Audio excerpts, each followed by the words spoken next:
Welcome once again to a Chef Knives to Go Quick Look product review. I'm Steve Gamache, and what we're looking at today is the Konosuke Swedish Gyuto, the 240mm version. The core steel, really not core steel because it's a monosteel, but the steel used in this blade is Swedish stainless steel, so it's a full stainless with fine grain properties, easy to sharpen, gets very sharp. The formulation, and a lot of times Konosuke doesn't divulge all their formulas for some of their steel or their sources, but it's a very high quality steel. The heat treat on it is about 60 to 60 run Rockwell, having trouble with that today. The construction is monosteel, so there's no cladding, no layers. The blade's made out of one piece of steel, same material. The weight on the knife is light. These are kind of the quintessential laser, and they kind of helped to invent that laser category along with a couple other knives. The weight on this knife is about 138 grams or 4.9 ounces. The edge length is just about 240. These should be pretty close in dimensions and weights to each other, with the variations possibly being on the handle if Mark decides to put some different handles on these.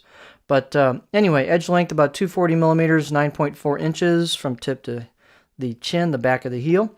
Overall length about 15.5, which could vary a little bit depending on the handle. The spine thickness, they're about maybe around 2.5, slightly under that at the back of the heel, coming off the handle. And then just a pretty consistent taper all the way down, a nice distal taper, and the tip gets real thin, high performance tip. Really nice job on that. The blade height is about 48.8 or about 49 millimeters, so just a good kind of middle of the road height for this size Gyuto.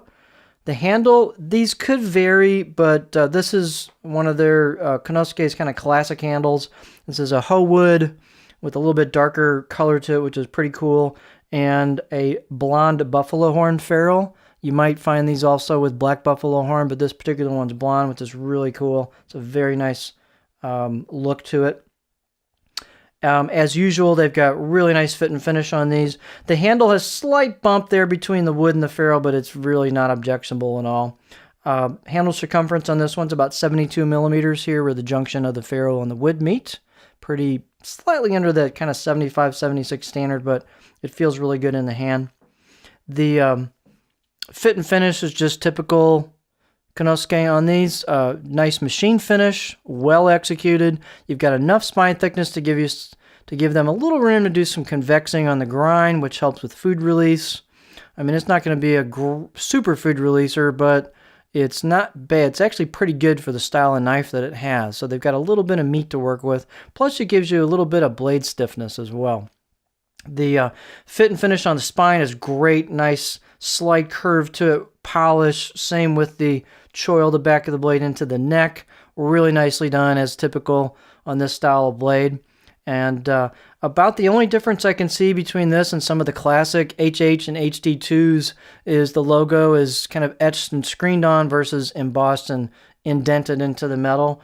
So it's just a little different style. But other than that, this is kind of old school here. So Mark and I were talking last week, and there's no reason that these shouldn't be flying off the shelves just like the HD2 knives.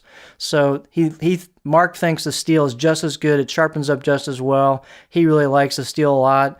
They're made the same. He said the same people work on them. So, I mean, it's just a really nice knife. So if you're looking for an HD2, and I know they're hard to come by, you don't feel like waiting, there's no reason not to get one of these. It's a classic. So let's look at it on the cutting board. In fact, if I already didn't have an HD2 Funoyuki Gyuto, different style, I'd probably be keeping this one. It's just a really nice knife, great performer, excellent tip.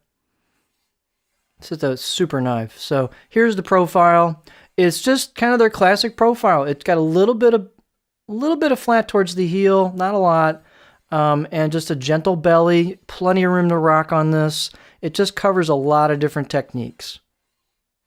It works really well. So this is kind of their classic profile. It just works for like I said, a lot of different techniques. It's just good. So here you have a classic with a newer steel. But if you're looking for an old style, old school Konosuke laser, these are really sweet. So here you have the Konosuke Swedish stainless Gyuto 240 millimeter knife.